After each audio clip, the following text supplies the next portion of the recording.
Kumusta? Mabuti!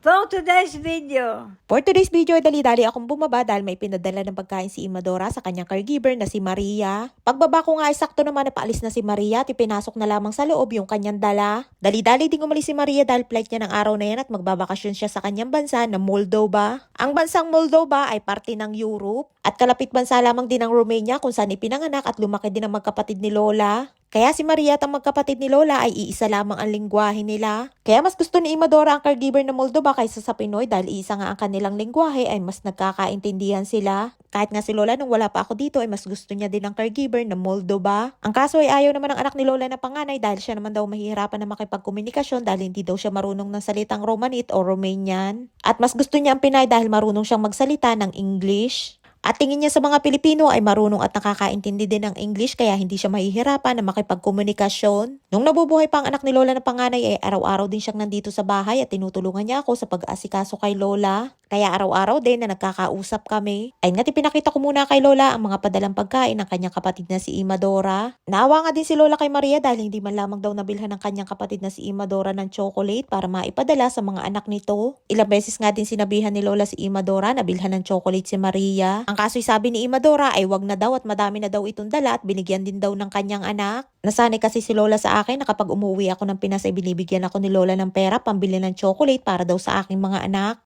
Los!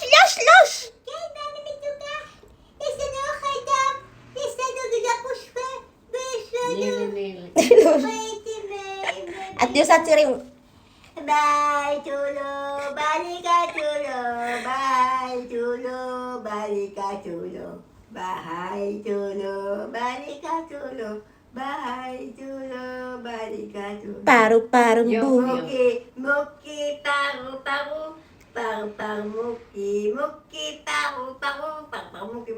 muki, paru, muki, paru. At eto nga taghanda na din ako ng pagkain ni Lola at Nili para sa pananghalian. Niluto ko nga ulit yung pagkain na pinadala ni Imadora dahil gusto ni Lola ay mayroong sauce. Giniling niya na karne na may halong kanin pagkatapos ay binalot sa repolyo. At medyo matamis-tamis ang lasa niyan. At eto naman ang para kay Nilush, may buckwheat, beetroot, egg salad at pickled na talong. At ang kanyang pipino at kamatis na salad na hinaluan ko ng kumus.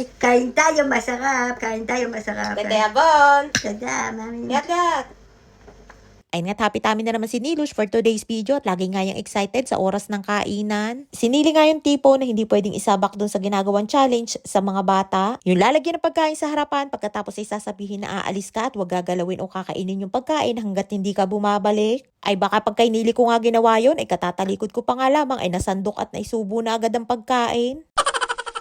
Foodies life nga si Nilush kaya pagkatapos niya diyang kumain ay pupunta pa yan sa kwarto ni Lola at mag-aabang ng tirang pagkain ni Lola. Pwera na nga lamang sa karne dahil hindi siya kumakain ng karne. Ay siya hanggang dito lamang ating kwento for today's video at shoutout time na muna tayo. Shoutout po sa Salagoste Dorado family ng Sariaya, Quezon. Shoutout po kay Francesca May Casal ng San Pablo City. Shoutout po kay Marinor Marchan Monterola Porras ng Iligan City, Mindanao. Shoutout po kay Abe Cabañeros Diaz ng Cagayan de Oro. Shoutout po kay Divine Reyes ng National Geographic Explorer ng Chaong, Quezon. Shoutout po kay Jessalyn na palaging nanunood. Shoutout po kay Basyon Mihilano Arroyo ng Silangan Ilaya, Nagcarlan, Laguna. Shoutout po kay Amalia Plaida Borse ng Escalante City, Negros Occidental. At shoutout po kay Clarissa Alcoy ng Catbalogan City, Samar. Maraming po salamat sa inyong suporta at laging panonood. Pag-ingat po kayo palagi. And please subscribe to my YouTube channel. please follow and share. Salamat!